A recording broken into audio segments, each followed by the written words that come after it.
छोरी गला पुलिया के तोरे चक्कर में भले सपतरी में मार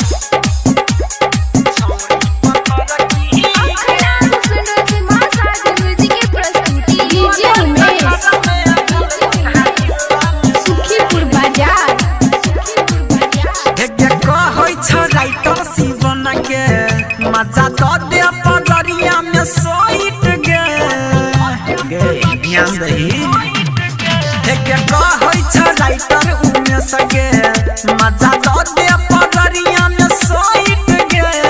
राम किशन सागे गोलकी किया चलै छ एना हट हट गे डीजे उमे से डीजे बादल ताकै छ देख के लखबा छोरा कोन की मारै छ छोरी पतर की गे तोरे चक्कर में भेले सिरहा जिला में मार छोरी गला पुलिया के तोरे चक्कर में भेले सपतरी में मार देख क छोरी तोहर ओठनाली मन होइया हमरो जे काटे कठाली चलै छ रोड पर तू ओढ़नी उतार कर लले तो मजा कियो तोरा बजाई कर छोरी पतर की